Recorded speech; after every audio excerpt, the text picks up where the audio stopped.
Good morning, class. Am I audible on your end? Yes po, ma'am. Yes po, ma'am. Okay. So let me check your attendance.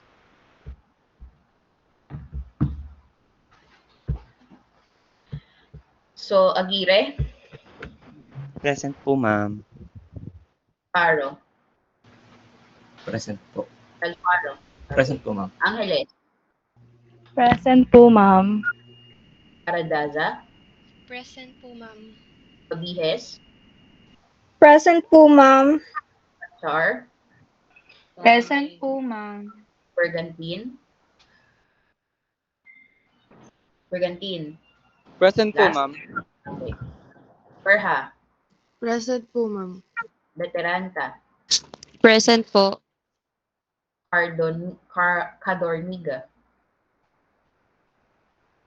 Cadorniga, Present po. Kaluskusin, Present po. Olmo, Present po. De la Cruz Rizzi, Present po. De la Cruz Luis, Present po. Dumaapi, Present po. Gloria. Present po. For a while lang, class, ah.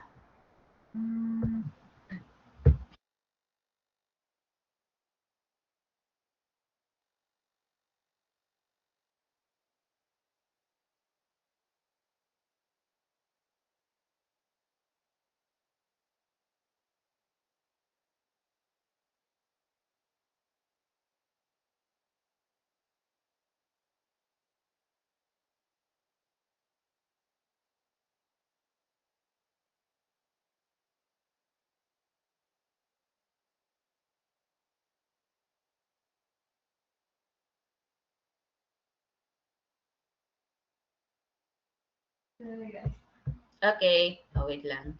Oo. Strada, Present po. Eusebio, Present po. Ishano, Francisco,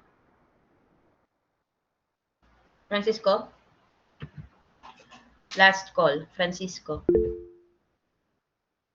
Halili, Present po, ma'am. Licudo, Present po, ma'am. Lumibaw, last call, Lumibaw, Lopez, Present po, ma'am. Lumen, Present po, ma'am. Magat, last call, Magat, Manalastas, okay, Manalili,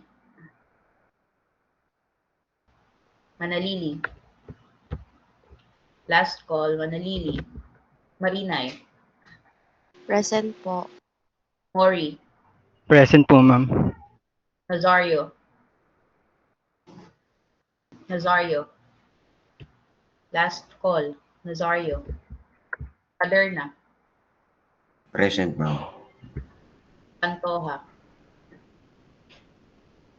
Pantoja, last call, Pantoja, Pokis,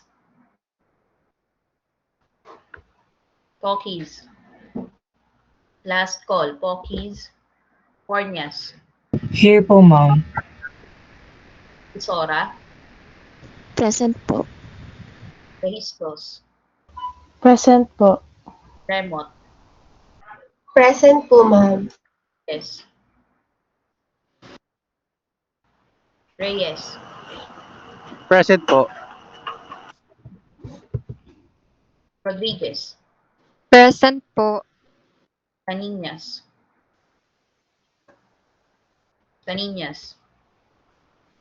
last call, Caniñas, Kudasan, Present po. okay, for a while lang, may mga pumapasok, mga latecomers.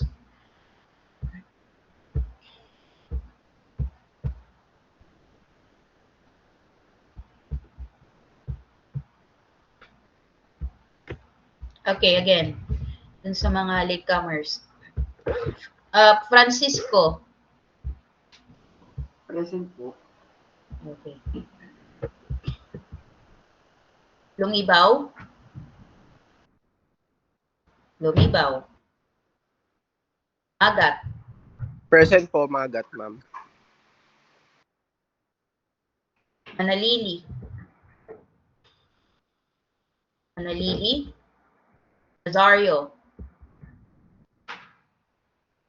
Pantoja. Popis.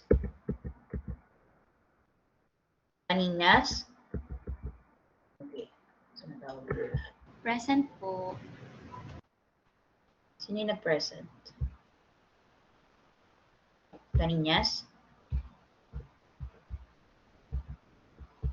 Yes po, ma'am. Present po. Okay.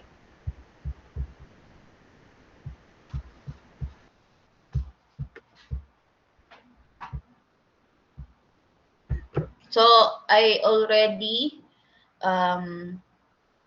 posted on your MS Teams, yung dati yung MS Teams, regarding those who want to ask for the computation of their grades. So your president already gave me a list, and I'm still waiting for BSE 43 for the list ng mga gustong mag-ask ng computation for the grades para isang screenshot na lang, no? So sa Monday ko ibibigay yung may mga queries regarding their grades. So last month, okay, August to September actually, naka-leave ako. So therefore hindi ko masagot yung mga queries ninyo kasi meron akong mahalagang inasikaso and nakapasok lang ako ngayong week. Okay? So that's why hindi ako makontak ng mga nakaraan. But, yun nga, if you have questions regarding your grades, i-raise nyo na lang kay President and si President ang magsasend sa akin. And for those who have or those who were given INC, okay, INC kayo because hindi nyo na isend sa oras or hindi nyo na-click yung turned in, okay, on the time or within the time na binigay sa inyo para i-turn in yung inyong answers. Kasi it's unfair naman dun sa mga classmates ninyo na i-turn in, let's say, 1 second before, 2 seconds before, even 5 minutes before the exam or before the due ng ating exam, and then kayo umaasa lang kayo doon na automatically magta-turn in yung inyong answer. Okay? So, it is for fairness na din para dun sa iba. Okay?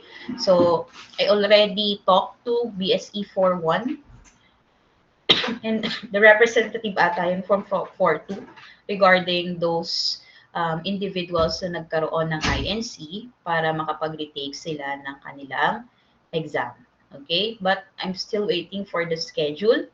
So kung isa man sa inyo ang nakakuha ng INC, please coordinate with Miss Esperida of 41 and nakalimutan ko na yung sa 42 ata yun. Okay? Bakit sira yung ano mo, mic mo?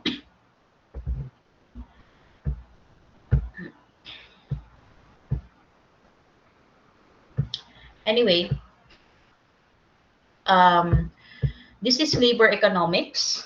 So we already know that there are different types of market. We have the product market. We even have foreign exchange market.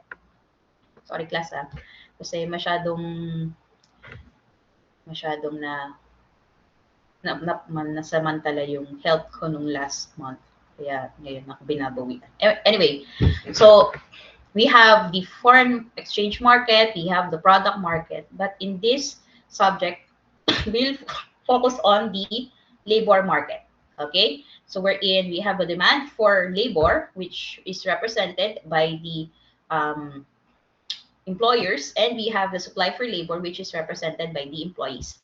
So doon papasok or doon iikot lahat ng discussion natin regarding labor economics. However, upon discussion with our chairperson, kung usually itong labor econ itinuturo ko more on the theoretical side of labor econ, mas hiningi niya ngayon na i-discuss ko sa inyo yung practical side or the application side of the labor economics. Okay? So therefore, huwag tayong magugulat kung meron tayong mga pagkakataon na mag-aaral tayo ng batas. Okay? Most specifically, the labor code, pag-aaralan natin yan.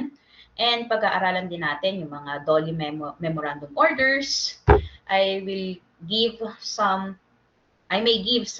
jurisprudence. When we say jurisprudence, these are the decisions of the Supreme Courts regarding some concepts para mas mapalawak pa natin paano ba ginagamit yung concept na ito kapag meron tayong mga labor dispute, etc. Okay? So, for example, we want to determine or we want to learn more about labor standards. When we say labor standards, we want to dwell on the different or the minimum standards in employing let's say employing employees. Okay, so let's say what is the minimum wage or the laws regarding minimum wage or the wages to be paid to the employees. Ano yung mga overtime pay, mga premium pay, etc. We also have the concept of let's say mga leaves, okay? May SIL or yung service and incentive leaves, ano pa? And many more, okay? So, syempre, tatanggalin natin yung part na hindi naman medyo applicable dito sa ating discussions, but isasama natin yung Article 82 pataas sa Labor Code and other laws enacted by the Congress na applicable din dito sa ating discussion, okay? So, yun yung magiging approach natin ngayon sa labor econ. Magkakaroon ba tayo ng computation? Konti lang. Okay? Unlike in managerial econ, wherein sobrang daming computation. Okay? Ano pa? So, same with our managerial economics, we'll meet online. And then, yung face-to-face class natin, wherein binigyan na tayo ng kopya. Meron ba kayo, class? Meron kayong kopya ng schedule for the face-to-face class? Yes po, ma'am. Okay. So, as you may notice from our schedule, the week after next, we'll have the face-to-face class. Okay, that will be on October 21. Sorry, it is on October 14. So, we'll have our face-to-face class, and yung face-to-face class natin on the 14th ay magdi-discuss ako. Okay?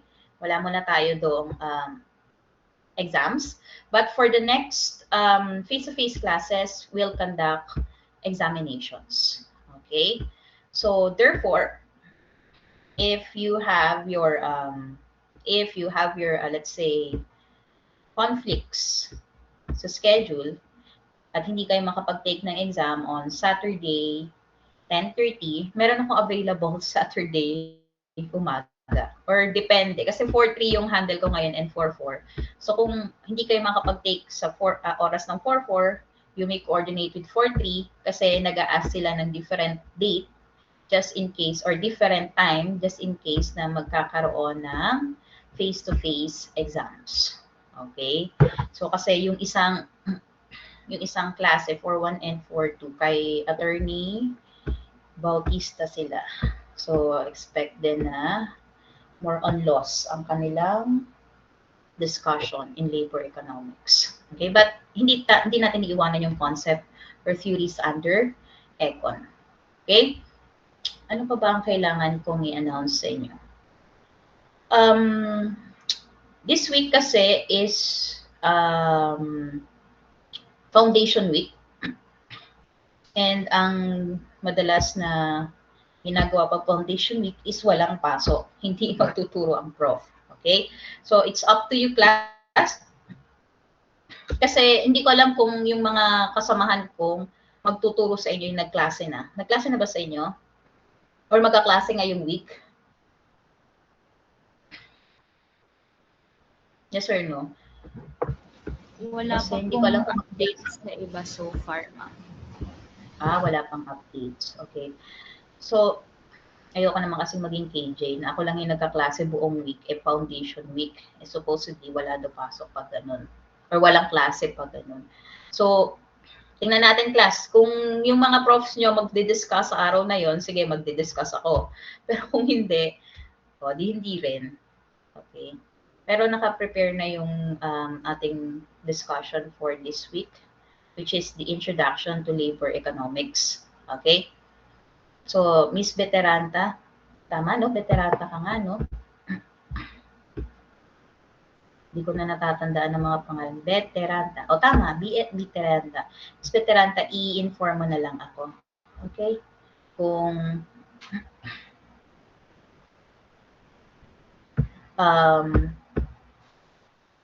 may gagawin bang mahalaga on this week regarding the Foundation Day and hindi kayo makaka-attend. Ngayon lang yung free, ngayong week lang yung pwedeng maging free cut. Kasi sa mga susunod na araw, dire-diretso na tayo. Ngayon ko lang nabasa, Miss Veteranta, na nasa kasal ka. Pasensya na. Baka abay ka pa. Okay. So, meron pa ba kayong questions or concerns?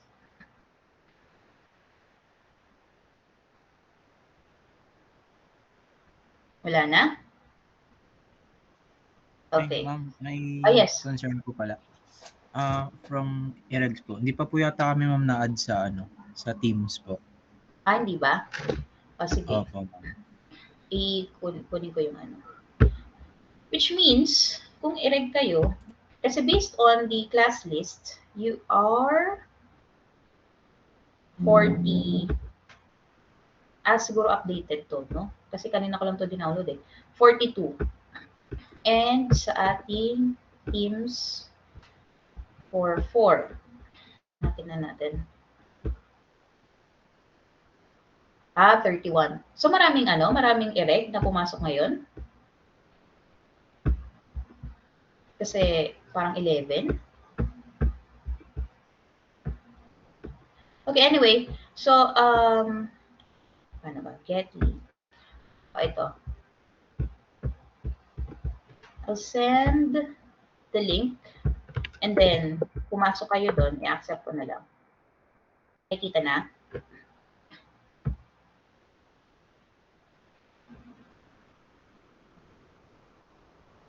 Nakita na class yung link? Yes or no? Yes po, ma'am. Yes po. Nasa chat na po. Okay. Thank you po. So, mag-join na lang kayo and then I'll just accept you kasi hindi ko pa alam kung sino-sino pa yung papasok sa klase na to. Siguro, mga third week na lang na October ko i-finalize yung inyong class list. Kasi yung 4-4 yung madalas meron mga eregs, diba?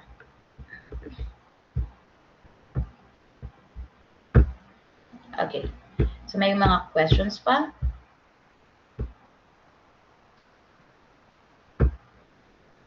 Mga gustong itanong?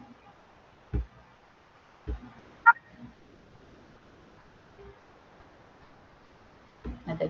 Please make sure that you already joined the MS Teams kasi there are announcements and maybe kung hindi na pinipermit ng time, mag-exam din tayo online. But ang advice kasi sa amin, better na pa-exam kami face-to-face para ma-check namin yung totoong capacity nyo. Okay? So, wala na tayong questions. I'll send mamaya yung ating coverage for the first chapter of the discussion para makapagbasa kayo. You can use any book kasi hindi ako makapag-recommend or makapag-bigay sa inyo na mga librong pwede nyo gamitin kasi halo-halo yung gagamitin natin. Hindi lang tayo mag-e-econ, gagamit din tayo ng ibang batas. So therefore, kahit anong book na sa tingin nyo makakatulong sa inyo para intindihin yung subject, pwede nyo gamitin. Okay? So I'll see you next week. But if there is an announcement or let's say yung norm na hindi nagpapapasok during week, ang tawag dito, foundation week, hindi ako magpapapasok. Kasi ayoko maging KJ. KJ na nga ako magbigay ng grade. KJ pa ako pagdating sa papasok. Okay? So, wala na tayong questions. So, same pa rin. If you have your personal concerns, let's say hindi makapasok or you have this conflict, the schedule, you may just PM me. Okay? And I'll see you next week. Okay, goodbye, class. Thank you po, Thank you po, ma'am. Thank you, ma'am. Thank you po, ma'am. Thank you po, ma'am. Thank you po. Thank you, ma'am.